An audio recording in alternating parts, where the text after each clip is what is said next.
jamais. Oui. La foi est une ferme assurance des choses qu'on espère et la démonstration de celles qu'on ne voit pas. Amen. Je suis content quand les gens témoignent des choses que Dieu a fait.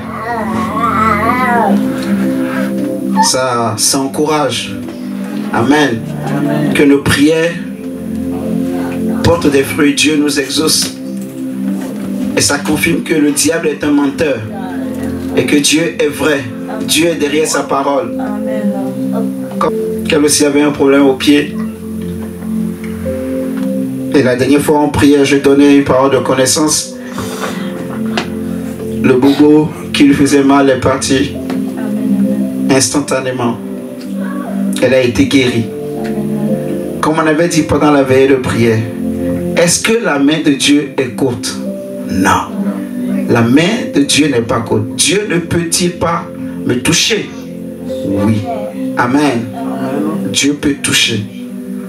Dieu peut guérir, même pas des songes, pas des rêves, comme la sœur a vécu. Amen. Donc, garde la guérison. Alléluia. Même si le diable cherche à te faire douter. Non. Comme on prie désormais là, vous voyez, avec la foi. Nous, notre lumière, c'est la vérité, c'est la parole. Amen. Amen. Oui. Et justement, ça va nous aider à voir le thème que j'ai écrit au tableau que nous allons voir ce matin. J'espère que tout le monde arrive à lire parce que j'ai écrit avec deux couleurs. Noir et bleu. La maturité des fils dans le Seigneur. La maturité des fils dans le Seigneur. Et vous allez voir que ce n'est pas tous les enfants de Dieu qui sont fils de Dieu. Pourquoi il y a certains enfants de Dieu qui n'arrivent pas à vivre pleinement ou totalement la promesse de Dieu? Le Seigneur va nous dire quelque chose dans Luc chapitre 8, verset 14.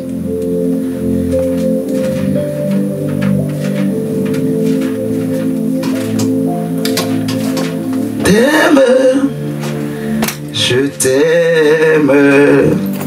Est-ce que tu peux dire à ton âme, Dieu est là? Dis mon âme, Dieu est là. Ouvre ta bouche et parle. Dis mon âme, Dieu est là. Ou dis à ton voisin, Dieu est là. Est-ce que tu sais que Dieu est là? Regarde quelqu'un, dis-lui, est-ce que tu sais que Dieu est là? Est-ce que tu sais que Dieu est là? Amen, amen. Amen. Dieu est là. Là où 2 ou 3 sont rassemblés en son nom, il est là au milieu de nous. Il y a un chant qui dit, Jésus est au milieu de nous. Son regard s'abaisse sur nous. Sa douce voix, ne l'entendez-vous? Je veux vous guérir tous. Il veut nous guérir tous. Jésus est au milieu de nous. Alléluia. Ça c'est la maturité dans la foi. Luc chapitre 8, verset 14. Jésus dit, ce qui est tombé parmi les épines, ce sont ceux qui, ayant entendu la parole, s'en vont et la laissent étouffer. Par quoi? Premièrement, par les soucis, les richesses et les plaisirs de la vie. Et ils ne portent point de fruits qui viennent à maturité. Amen. Et c'est ça ce que nous voulons dire. Ici, c'est la parabole du semeur. Et la semence ici, c'est la parole de Dieu. Le semeur, c'est le Fils de l'homme, c'est Jésus. Les terrains, c'est nous les hommes. Amen. C'est toi et moi. Ce sont nos cœurs, nos vies, où Dieu vient semer sa parole. Et Dieu s'attend à ce que cette parole, cette semence puisse croître.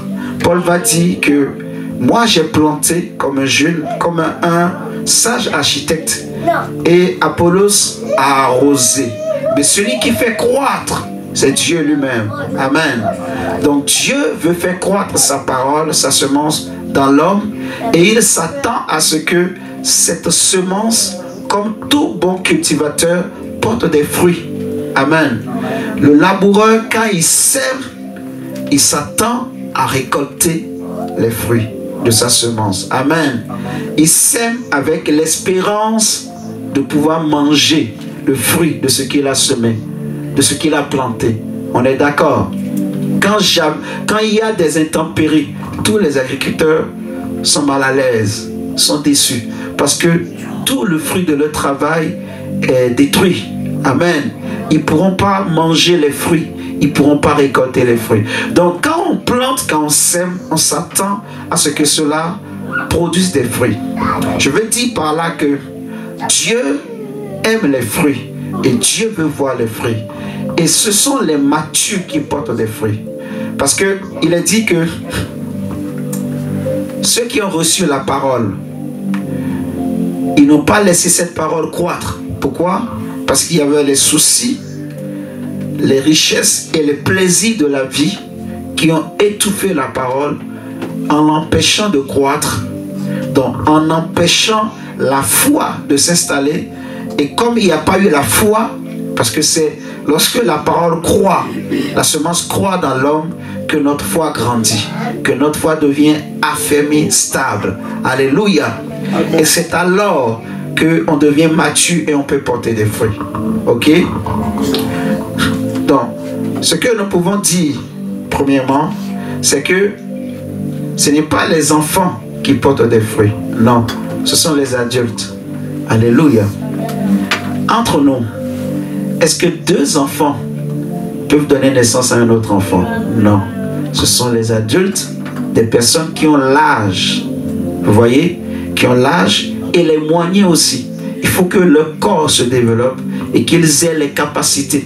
Même si deux enfants veulent, ils ne pourront pas. Même s'ils ont la volonté de porter des fruits, ils ne pourront pas. Il y a un âge, il y a un développement, il y a une connaissance des capacités qu'il faut pour pouvoir aussi faire des enfants. Alléluia. Pour porter des fruits. Ok, donc ce n'est pas les enfants qui portent des fruits, ce sont les adultes qui portent des fruits. Alléluia. Donc c'est pour cela qu'on est en train de parler de maturité. La maturité. Vous voyez, des fils dans le Seigneur. La Bible dit que à tous ceux qui l'ont reçu, il leur a donné le pouvoir de devenir enfants. Vous voyez? Mais Dieu s'attend qu'on quitte l'étape des enfants et qu'on devienne des fils. Un enfant est caractérisé par trois choses. L'insouciance. L'enfant est insouciant. Vous êtes d'accord avec moi? Il est né, il est insouciant. Il ne sait pas comment on achète le pain. Il ne connaît pas le prix d'une baguette. Il ne sait pas comment on trouve l'argent. Lui, ce qu'il sait, c'est que j'ai faim et je dois manger. Je lui dis, maman, j'ai faim. Maman me donne à manger. Point. Il est insouciant. Donc, il est insouciant. Pourquoi? Parce qu'il lui manque des connaissances.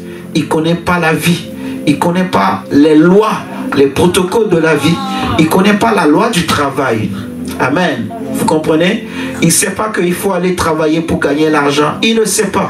Donc, il est insouciant parce qu'il lui manque des connaissances. Deuxième chose qui caractérise un enfant, il est aussi inconscient.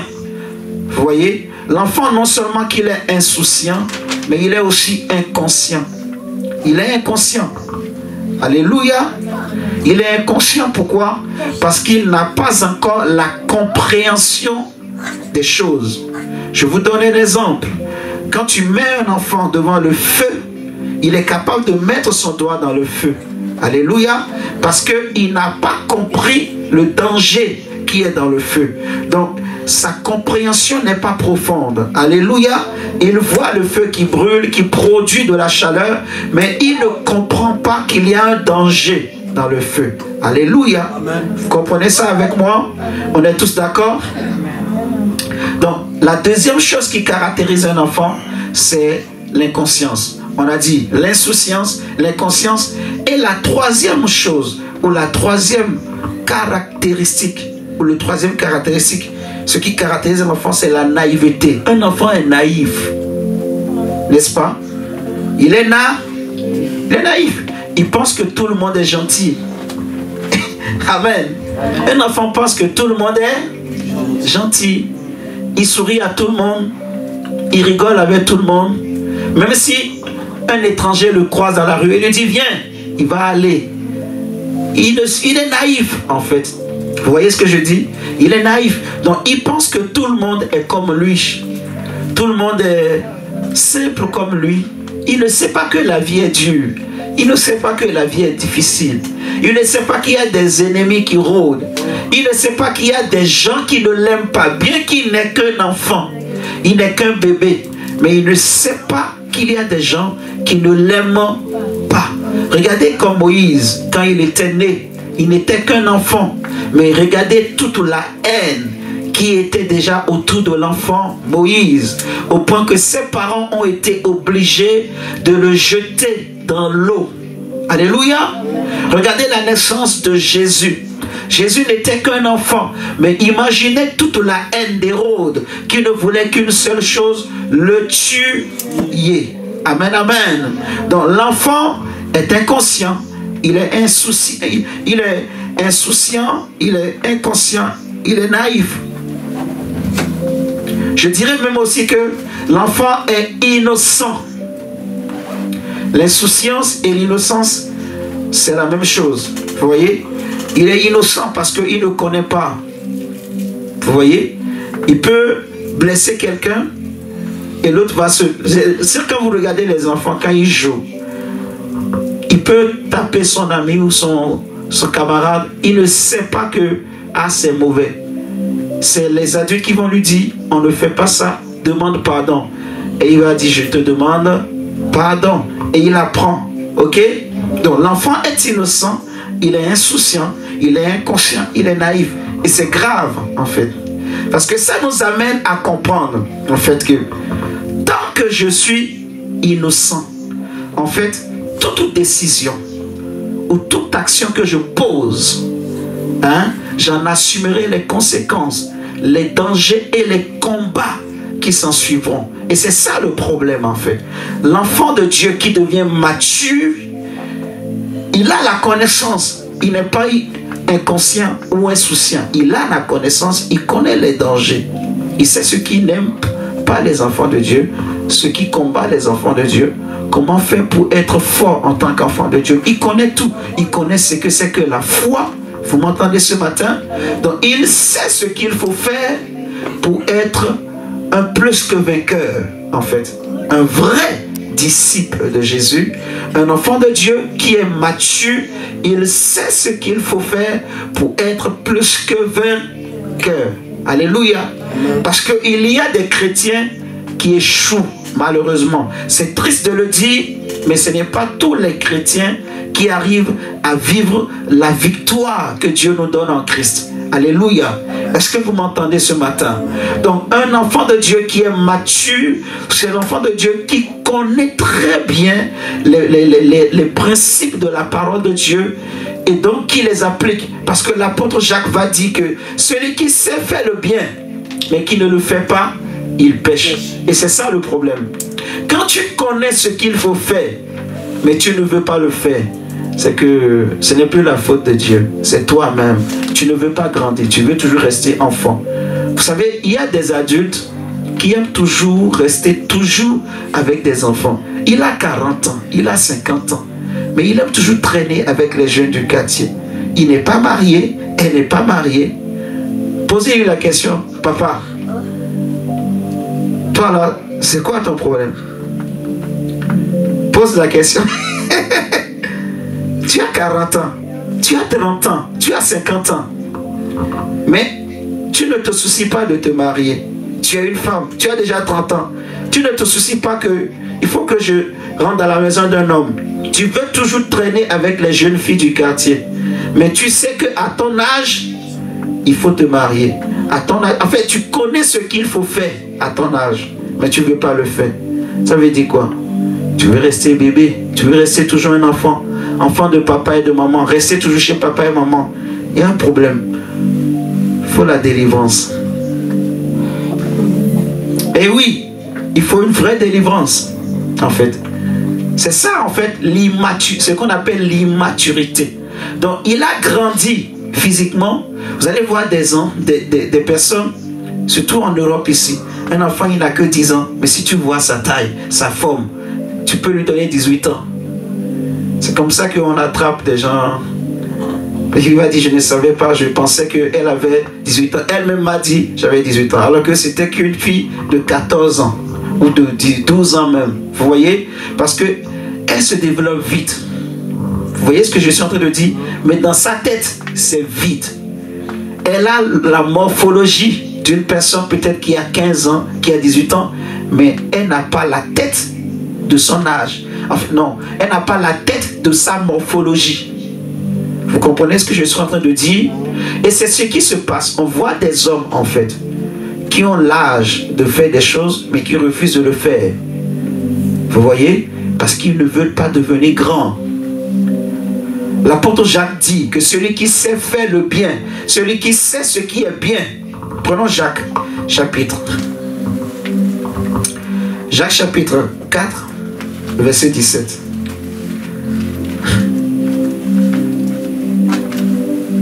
À cause du temps, je vais essayer de donner les choses comme ça, pour qu'on arrive à bien comprendre l'enseignement. C'est très important. Dis à quelqu'un, il faut que tu sois mature. Il faut que tu sois mature. Toi aussi, frappe-toi à la poitrine. Et je suis très sérieux. C'est pour ton bien, en fait. Si tu connais la parole, mais tu ne le mets pas en pratique, tu ne fais de mal à personne d'autre. Ce n'est qu'à toi-même, en fait. Tu sais qu'il faut prier. Tu sais qu'il faut lire la Bible. On t'a enseigné ça de haut en bas. On a pris toutes les formes possibles et tous les cas possibles pour te l'enseigner et tu as compris. Mais malgré cela quand même, tu ne le pratiques pas. En fait, vous savez, Jésus dit, ce n'est pas tous ceux qui me disent Seigneur, Seigneur, qui seront sauvés. Mais c'est ceux-là qui pratiquent. Amen. Donc, ce qui est important, ce n'est pas de connaître, mais c'est la pratique. Est-ce que tu pratiques ce qu'on t'a enseigné? Quand tu es inconscient, quand tu es innocent, quand tu es insouciant, Dieu te laisse. Mais quand tu connais, mais tu veux toujours faire comme si tu es innocent ou inconscient ou insouciant, là il y a un problème. Alléluia. Là maintenant, c'est que tu ne veux pas pratiquer. Regardez Jacques chapitre 4, verset 17. Qu'est-ce que ça nous dit?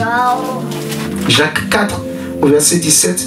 L'apôtre Jacques dit, celui donc qui sait faire ce qui est bien, il sait ce qui est bien pour lui-même. Celui qui sait faire ce qui est bien et qui ne le fait pas commet quoi? Un péché. Et ouais, tu sais qu'il faut jeûner, mais tu ne veux pas jeûner. Tu sais qu'il faut prier, mais tu ne veux pas prier. Tu sais qu'il faut lire la Bible. Qui ne comprend pas ou qui ne sait pas pourquoi un enfant de Dieu, pourquoi un homme doit lire la Bible, en gros? Qui ne le sait pas? Qui lève la main, je veux voir. N'ayez pas honte. Qui ne sait pas qu'un homme doit lire la Bible? Tout le monde le sait. Qui ne sait pas qu'un homme doit prier? Un être humain doit prier. La prière, c'est ma respiration. C'est la respiration pour mon âme. Amen. La prière me permet d'être permanemment, continuellement en communion avec Dieu. N'est-ce pas? Comme on avait vu, je crois que c'était jeudi ou mardi, dans le psaume 119. Regardons le psaume 119. Si vous vous rappelez bien le verset 97. Psaume 119.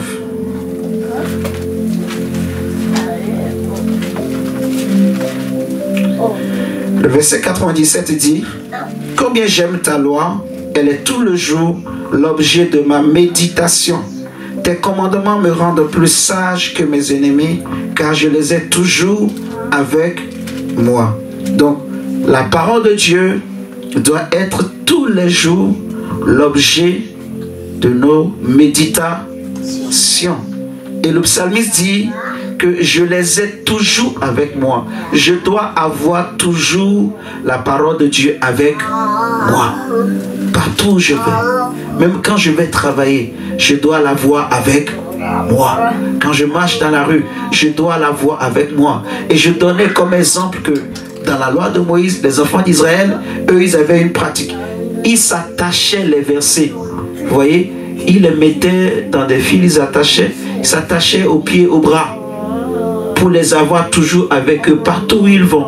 Mais nous, on n'a pas besoin de faire ça. Sinon, ça devient comme un talisman. On n'en a pas besoin. On n'est plus dans ces pratiques. Nous, c'est maintenant le cœur. Je médite jour et nuit et je garde dans mon cœur et je pratique. Alléluia. On va essayer d'avancer au nom de Jésus. Prenons Jean chapitre 12 d'abord. Jean 12, 24. Et ensuite, on prendra Jean 15 et on va avancer. Jean chapitre 12, verset 24 nous dit ceci. Que si le grain de blé qui tombe en terre, s'il ne meurt, il ne peut porter de fruits. Jean 12, verset 24. Jésus dit, en vérité, je vous le dis, si le grain de blé qui est tombé en terre ne meurt, il reste seul. Mais s'il meurt, il porte beaucoup de fruits. Amen. Amen. Si le grain de blé qui tombe en terre, s'il ne meurt pas, il va rester seul. Il ne portera pas de fruits. Mais s'il meurt, il portera des fruits. Amen, amen. Je répète, si le grain de blé ne meurt, il ne porte pas de fruits.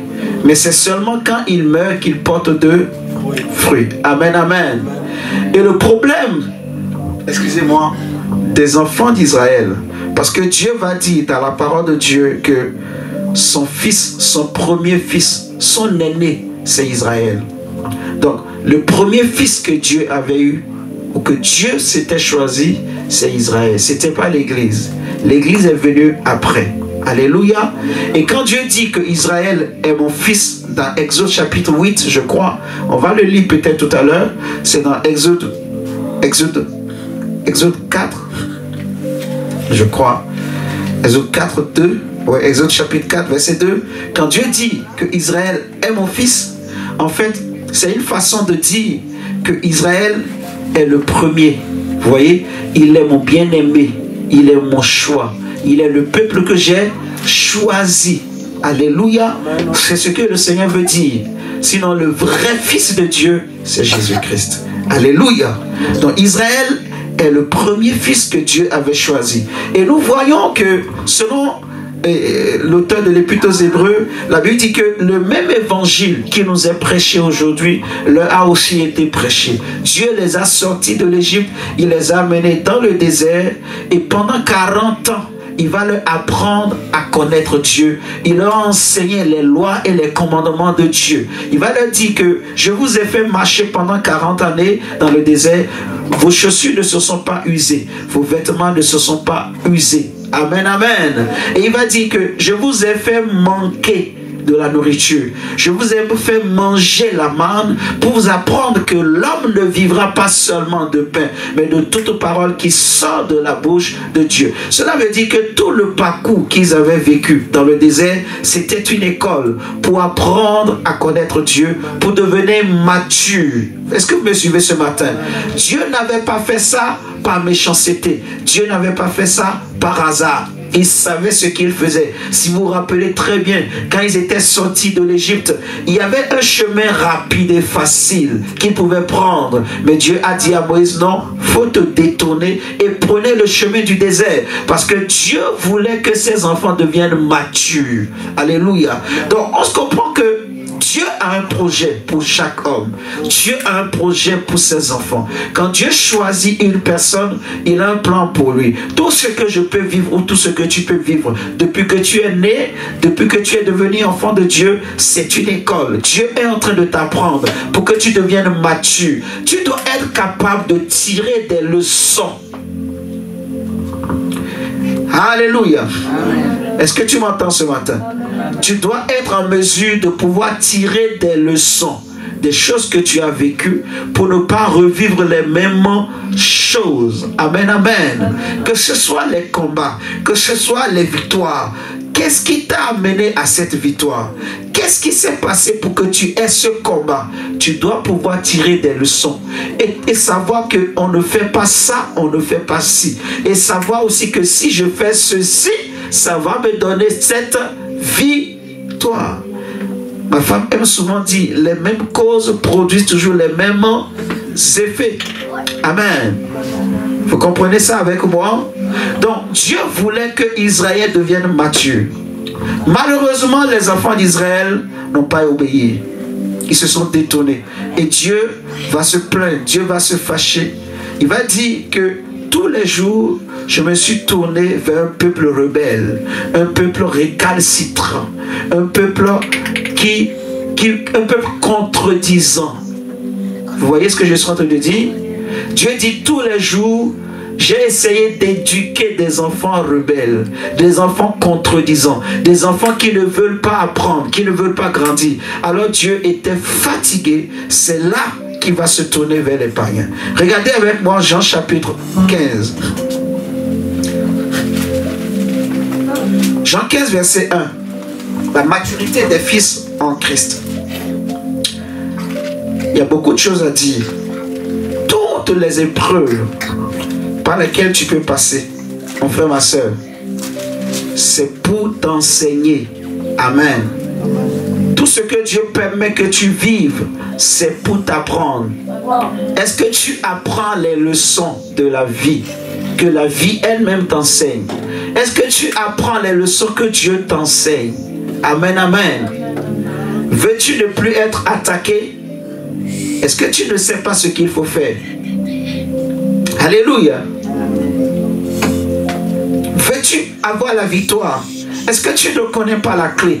La clé, c'est la foi. C'est la foi. La foi en quoi? La foi non pas dans tes pensées, non pas dans tes idéologies. Alléluia. Mais la foi dans la parole. Oh, il est écrit, la foi vient de ce qu'on entend. Et ce qu'on entend vient de la parole de Dieu. Christ. Alléluia. Est-ce que Jésus est vivant ce matin? Est-ce que tu peux faire un coucou à Jésus? Alléluia. Alléluia. Regardons, Jean 15, verset 1. Il a dit, je suis le vrai sceptre, et mon Père est le vieux. Bon. Tout sarment qui est en moi et qui ne porte pas de fruits, il le retranche, et tout sarment qui porte du fruit, il les monte. Vous voyez, afin qu'il porte encore plus de fruits. Ça veut dire que, premièrement, Dieu veut voir des fruits. Ce que Dieu veut, c'est les fruits. Ok? Si tu ne portes pas de fruits, Jésus dit, mon Père retranche. Alléluia. Mais tout celui qui porte du fruit, il dit, il les monte. Donc, ce qu'on appelle émonder là, c'est les épreuves. Vous voyez? C'est les déserts par lesquels Dieu peut nous faire passer pour nous épurer. C'est comme un tamis que, vous voyez, quand les enfants d'Israël ou les cultivateurs, quand ils font leur récolte, ils font passer par des tamis. Et quand on remue, en fait, le grain va tomber et non, c'est pas en fait, toutes les saletés vont tomber. Et c'est seulement le grain qui reste dans le tamis. Alléluia. Vous voyez ça? Et c'est exactement ça, l'émondation. Bon, prenez ça comme ça. Hein. Si ce n'est pas l'émondation, c'est pas grave. Ne me mettez pas en miniature. Ok? L'émondement. Donc, émondement. Alléluia. Bon, c'est pourquoi je sais plus. Bon, c'est pas grave. Donc, quand Dieu dit, il les monte. Quand Jésus dit, mon Père les monte, c'est pour dire, en fait, il tamise. Il va tout tamiser. Dieu va te tamiser. Comme on le fait pour le grain, pour le blé. Dieu va te tamiser en sorte que toutes les saletés vont sortir. C'est ce que l'apôtre Pierre va dire dans 1 Pierre, il va dire que votre foi qui est aussi précieuse que l'or, vous voyez, bien que votre foi est précieuse que l'or, mais l'or, on fait passer l'or par le feu pour le purifier. De la même manière, Dieu aussi fait passer votre foi par le feu pour le purifier. Amen, amen. Donc les épreuves, c'est les mandements. Il dit tout serment qui porte du fruit, Dieu le demande. Ça veut dire que Dieu veut que tu portes beaucoup de fruits. Je répète, hein, Dieu veut que tu portes de fruits. Amen. Mon frère, ma soeur, tu ne peux pas rester comme ça en Jésus. Tu dois porter de fruits.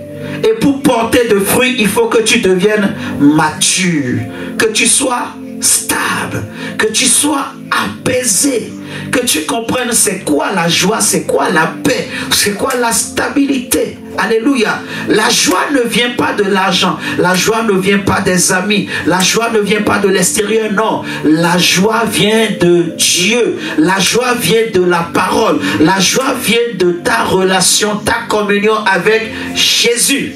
Amen, amen. Et la paix, c'est encore Jésus. Il est appelé le prince de paix. Alléluia. C'est Jésus notre paix.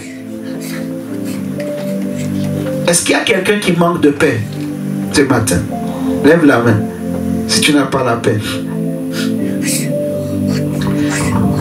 Tout le monde a la paix dans son cœur. Alléluia. Lève la main. Lève la main. Alléluia. Bon, tout le monde a la paix. Tout le monde a la joie. Alléluia. Tu sais c'est quoi la paix. Tu sais c'est quoi la joie. Tu sais c'est quoi le succès. Alléluia. Donc tu ne t'appuies pas sur le monde. Ok? Tu deviens mature. Tu as la stabilité. Tu es stable.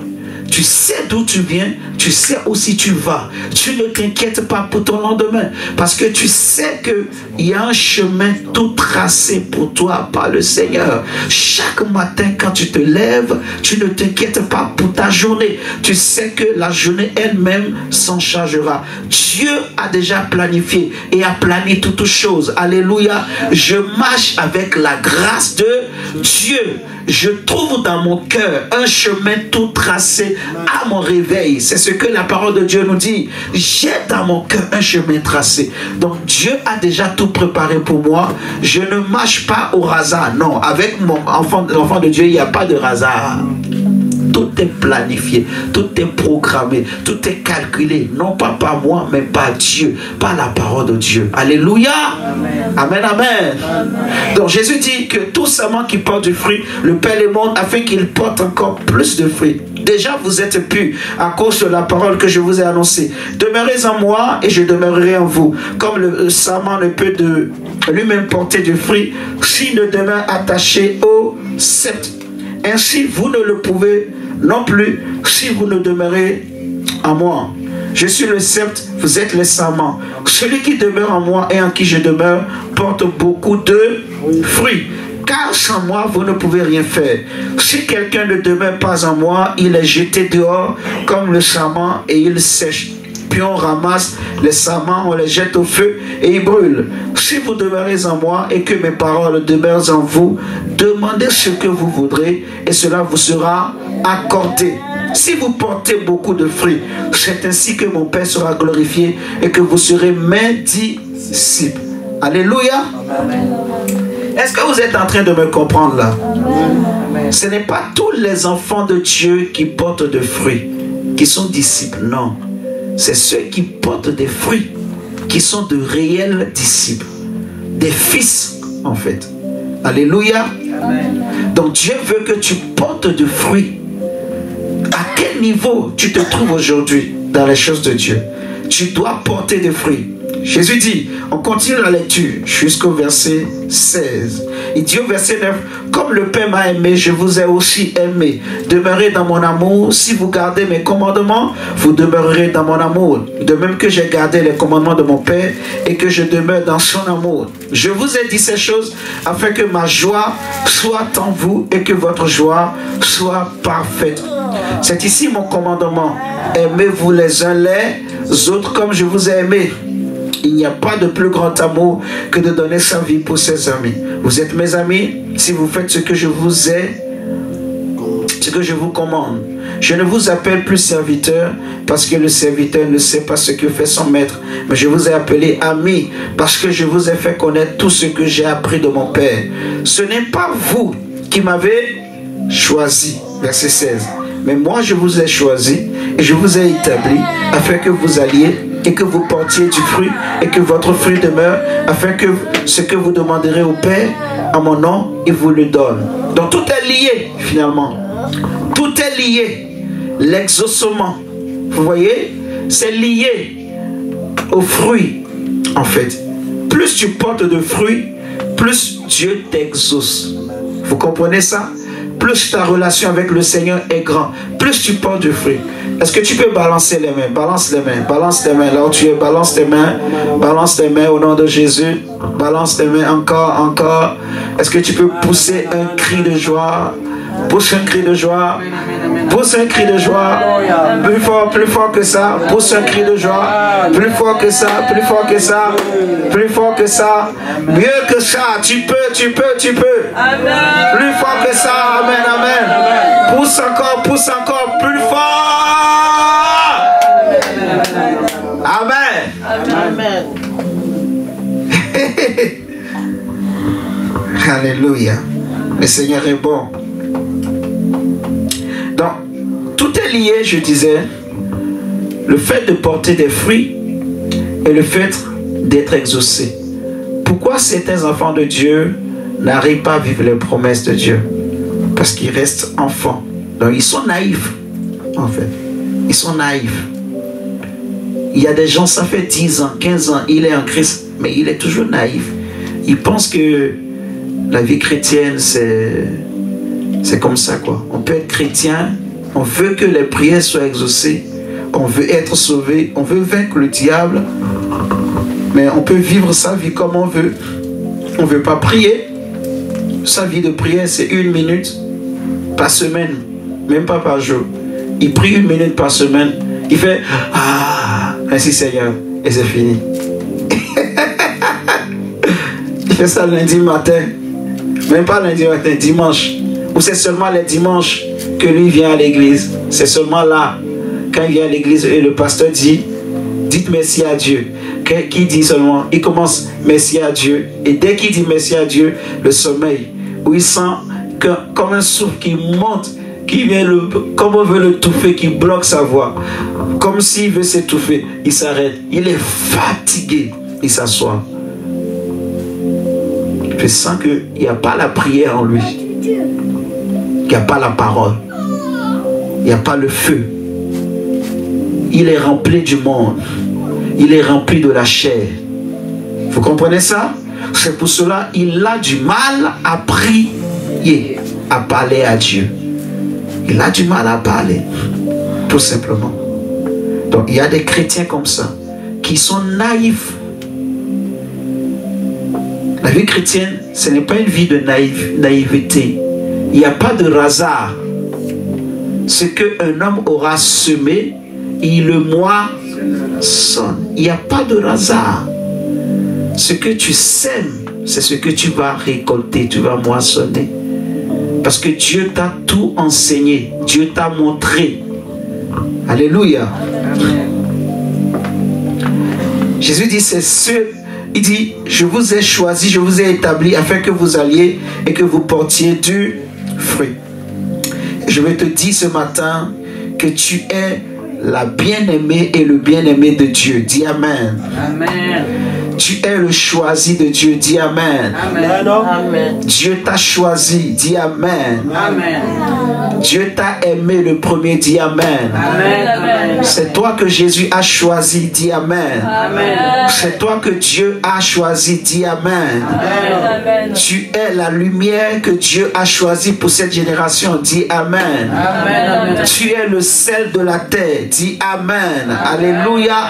Jésus t'a établi, t'a choisi. choisi, il t'a aimé, tu es la bien-aimée de Dieu, tu es le choisi de Dieu, tu es celui que Jésus a établi dans cette génération. Dis Amen, alléluia. Et Dieu t'a établi pour que tu portes des fruits. Dis Amen. Est-ce que tu peux dire je porterai des fruits? Oui mon frère, tu vas porter des fruits. Ma soeur, tu vas porter des fruits. Tu porteras des fruits au nom de Jésus. Tu n'es pas stérile, mais tu porteras des fruits au nom de Jésus. Alléluia. Même si le monde, déjà même, dans la Bible, il n'y a pas la stérilité. Ça, c'est les choses du monde. Alléluia. Et je sais que le Dieu que nous prions est le Dieu de l'impossible. Alléluia. Dieu va te faire porter des fruits. Au nom du Seigneur Jésus. Tu porteras des fruits. Dans ta vie, tu porteras des fruits. Pour le Seigneur, tu porteras des fruits. Ouais, je le dis. Je le dis au nom de Jésus. Tu vas porter des fruits. Tu n'as pas le choix. Parce que c'est Dieu qui le veut. Alléluia. Nous sommes nés pour porter des fruits. Nous sommes nés, nous sommes appelés pour porter des fruits. Israël, le premier fils, n'a pas porté des fruits et Dieu l'a rejeté. Et c'est alors que Dieu nous a choisis, toi et moi, afin que nous allions et que nous portions des fruits. Et il y a deux types de fruits. Le premier type, il y en a plusieurs types, mais il y a deux grands types. Le premier type, c'est les fruits qu'on appelle le fruit de l'esprit. Et ça, c'est ton âme qui doit porter ces fruits. Mais il y a un autre type de fruit qui concerne le ministère. Vous voyez, qui consiste à gagner des âmes pour le Seigneur. Quand tu es chrétien, quand tu es chrétienne, tu dois gagner des âmes pour le royaume de Dieu. Tu dois faire grandir le royaume de Dieu. Tu dois faire avancer le royaume de Dieu. Au nom de Jésus. Regardons Matthieu 21.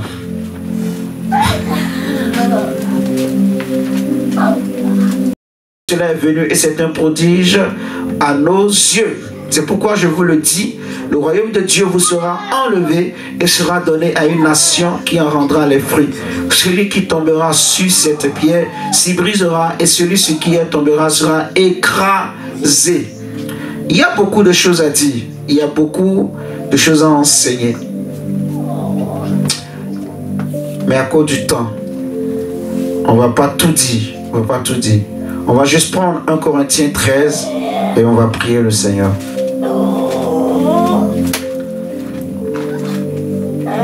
Rappelez-vous seulement que il y a 3 choses qui caractérisent un enfant, l'état d'un enfant. L'insouciance ou l'innocence, l'inconscience et la naïveté. Donc il faut refuser d'être insouciant, d'être inconscient. On a déjà expliqué qu'un homme inconscient, c'est un homme dont l'esprit ne travaille pas. L'esprit est mort. Alléluia. Est-ce que vous comprenez avec moi? Parce que la conscience, c'est l'esprit. Est-ce que tu es conscient des actes que tu poses? As-tu conscience du danger qui est derrière? As-tu conscience de ton travail? As-tu conscience de la femme que Dieu t'a donnée, du mari que Dieu t'a donné, des enfants? Je ne sais pas si vous me comprenez. La conscience. Fait les choses avec son esprit. Ne pas faire les choses juste par les émotions. Pour plaire à quelqu'un, pour faire plaisir à quelqu'un. Hein? Pour qu'on te donne un nom, qu'on te surnomme quelque chose, qu'on t'acclame, je ne sais pas, que le monde t'acclame. Ça ne sert à rien. Regardons 1 Corinthiens chapitre 13.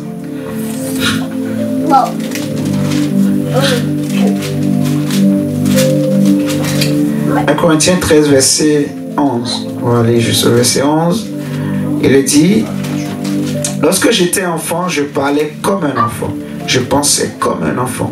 Je raisonnais comme un enfant. Lorsque je suis devenu homme, j'ai fait disparaître ce qui était de l'enfant. Vous voyez? Donc, un enfant a une façon de parler, de penser, de raisonner. Alléluia. Amen. Et un adulte doit aussi avoir une façon de parler. Un chrétien mature, il parle la foi. il parle la Bible. Un chrétien mature. Un chrétien bébé. On va encore ajouter un autre verset. Parce qu'on n'a pas beaucoup de temps. Je vous donne les versets vraiment. Mais je crois que par la grâce de Dieu, vous êtes en train de comprendre. J'espère en tout cas. Alléluia. C'est un enseignement. Ce n'est pas une prédication. C'est un enseignement que l'on comprenne. Amen. Paul dit que quand j'étais enfant, je parlais comme un enfant. L'enfant a une façon de parler. Il dit, je pensais comme un enfant. Donc un enfant a une façon de penser. Et il dit, je raisonnais, je réfléchissais aussi comme un enfant. Samedi, hier, on a prié pour demander à Dieu de nous transformer par le renouvellement de l'intelligence, donc du raisonnement, de la réflexion, la façon de penser, de réfléchir, de raisonner, d'imaginer les choses. Amen, amen. Amen. Vous comprenez? Un enfant a une façon de parler. Il a un langage. Mais un adulte doit avoir aussi un langage propre à son statut, propre à son âge. Amen. Amen. Donc, il y a les enfants de Dieu dont la foi est faible et les enfants de Dieu dont la foi est établie et stable. Il y a ceux dont la foi vacille. Ce n'est pas établi, ce n'est pas stable. Amen. Il y a ceux dont la foi est ferme. Ceux dont la foi est ferme, c'est eux qui sont des fils. Parce qu'ils ont un langage ferme. Le oui, c'est oui. Le non, c'est non. Mais quand tu vois un enfant de Dieu, il dit oui aujourd'hui. Demain, il dit non. Demain, après-demain, il dit oui. Et il change. Il n'est pas sûr. Il ne sait pas ce qu'il veut. C'est ce qu'on appelle être indécis. Vous voyez? Il est indécis. Il n'est pas précis. Il ne sait pas ce qu'il veut. Est-ce que c'est toujours mon mari? J'avais déjà donné l'exemple. C'est un exemple qui me fait rigoler. Une femme, tu as déjà fait un enfant. Vous êtes ensemble depuis des années. Mais tu te poses la question, est-ce que c'est vraiment mon mari? Est-ce que c'est vraiment ma femme? Mais tu es un homme. Tu as fait un enfant avec une femme. Vous êtes ensemble depuis 5 ans, 10 ans ici. Je ne sais pas, je donne des exemples comme ça. Mais tu te poses la question, est-ce que c'est vraiment ma femme? Vous vivez ensemble. Bon. C'est seulement entre nous. Est-ce que vous pensez que les anges sont meilleurs que les hommes? Est-ce que tu penses, toi femme, que si tu épouses un ange, je dis bien un ange, imaginons que Gabriel, l'ange Gabriel descend et on te dit femme, épouse-le. Tu penses que tu seras plus heureuse? Une femme. Est-ce que vous pensez? Dites-moi. Je vais vous répondre. Non. Parce que tu sais, Gabriel, bien qu'il ait un ange, hein, mais il n'a pas le temps. Il n'est jamais à la maison. Il est partout en train de délivrer des messages de Dieu. Donc tu vas épouser un mari, mais qui ne sera jamais là avec toi. Alors, est-ce que tu auras la paix? Non. Imagine, je te donne Michael, l'ange Michael. Imagine, je te dis que ton mari c'est l'ange Michael. Tu penses que tu auras aussi la paix ou la joie? Non. Parce que Michael, pareil, il n'est jamais à la maison.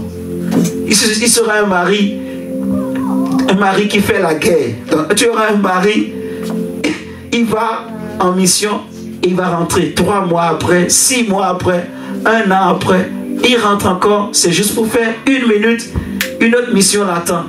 1 minute, c'est même beaucoup. Lui, Michael par exemple, lui passe tout son temps sur la terre, en train de se battre, de livrer des guerres, de délivrer, de combattre. C'est ça, Michael. Donc, je peux te citer le nom de tous les anges et te montrer que ils ne sont pas meilleurs. C'est juste pour te dire en fait que un mari parfait, ça n'existe pas. Une femme parfaite, ça n'existe pas.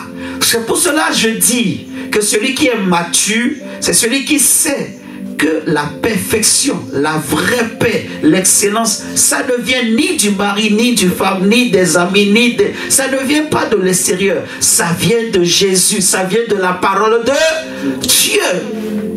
Donc c'est à moi de recevoir cette paix de Jésus et de l'amener dans ma maison. Vous voyez ce que je dis? Donc, imagine une femme qui a fait un enfant déjà, ou bien tu as fait 8 ans avec un homme, mais tu te poses toujours la question, le monsieur t'a rien fait, la femme t'a rien fait, mais tu te demandes, est-ce que c'est mon mari ou bien c'est ma femme? Il y a un problème. Tu ne sais pas ce que tu veux. Tu ne sais pas ce que tu veux. Il y a un vrai problème. C'est pas possible en fait. Si tu veux partir, pars. Il y a des femmes dehors qui cherchent. Dès que toi tu parles, tu vas voir. Ça m'a pas fait. Et mon Dieu rigole. Ça fait même pas une semaine. Tu vas voir, une autre va rentrer là. Au contraire, aujourd'hui les gens cherchent des hommes qui ont déjà vécu avec des femmes qui ont l'expérience. Hein? N'est-ce pas? Oui, en fait, la maturité. Celui qui est mature, il n'est pas indécis. Vous voyez? Il sait ce qu'il veut. Je sais ce qui est bien. Je sais. C'est ça la maturité. Je sais ce qui est bien. Ce qui est bien ne se trouve qu'en Christ. Amen. Avec les enseignements, j'ai compris. J'ai compris l'importance de la foi. Et je sais ce qui est bien. Cela veut dire que je pratique ce qui est bien. Donc si je sais ce qu'il faut faire maintenant, parce que je sais faire la différence, la part des choses, et je sais ce qu'il faut que je fasse maintenant pour que les choses puissent avancer, il faut les pratiquer. C'est maintenant quand je ne pratique pas que je vais tourner en rond. Vous me suivez ce matin? Donc je ne dois plus parler comme un enfant. Un enfant de Dieu qui est mature, il parle la foi. Mais celui qui n'est pas mature, c'est lui qui parle peur, il parle doute. Un enfant de Dieu qui n'est pas mature, il a peur, il a le doute. Est-ce que vraiment ce virement-là va arriver? Est-ce que vraiment cet homme va m'épouser? Cette femme va m'épouser? Est-ce que vraiment on va me garder dans ce travail? Vous voyez ce que je suis en train de dire? Toutes ces questions-là, c'est le doute, c'est la peur. Ce n'est pas bon. Je ne sais pas si vous me comprenez. Un enfant de Dieu mature, il parle la foi. Alléluia. Le langage d'un disciple, le langage d'un fils de Dieu, c'est la foi. La foi. Alléluia. Paul dit, je parlais comme un enfant, je pensais comme un enfant. C'est la même chose. Un enfant de Dieu qui est devenu un fils, il ne pense pas comme un enfant. Vous voyez? Il pense comme Christ. Il pense non pas aux choses de la terre, mais aux choses d'en haut. Alléluia. Ouais. Il pense aux choses du royaume. Comment faire pour faire avancer le royaume? Comment faire pour que Jésus soit glorifié? Comment faire pour porter davantage de fruits? Il pense succès, un enfant de Dieu. Il pense réussite. Vous voyez ce que je dis? Il pense grandeur, il pense gloire. Il n'a pas peur. Il sait que je peux réussir. Alléluia. Il sait que je vais réussir. Je ne peux pas échouer. Donc il ne se précipite même pas. Il prend le temps pour écouter l'Esprit, écouter ce que le Saint-Esprit veut, et il fait. Alléluia. Un enfant de Dieu ne raisonne pas. En fait, un fils ne raisonne pas comme un enfant. Amen. Un fils, il a l'intelligence renouvelée. À cause du temps. Prenons Galates chapitre 4 et on va remercier le Seigneur. Galates 4, c'est après Corinthiens.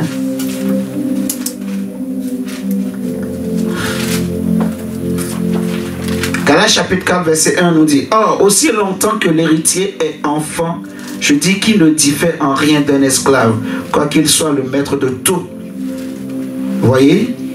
Je peux même déjà m'arrêter là. Vous pouvez lire la suite chez vous.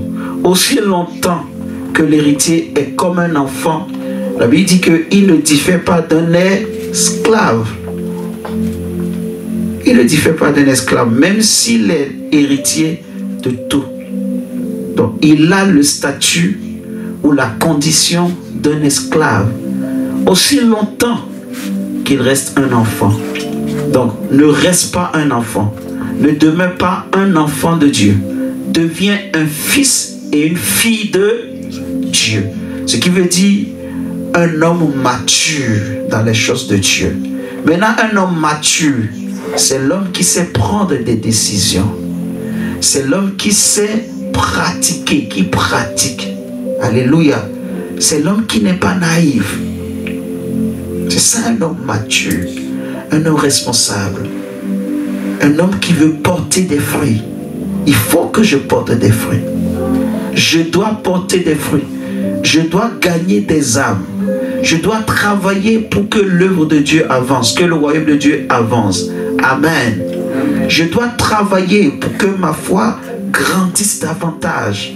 Je ne doute pas de l'amour de Dieu. Je ne doute pas du pardon de Dieu pour moi.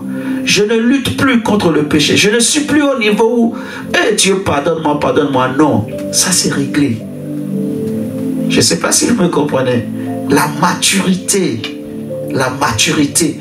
Donc, peu importe les doutes que le diable cherche à mettre en lui, il ne cède plus. Parce qu'il sait. En fait.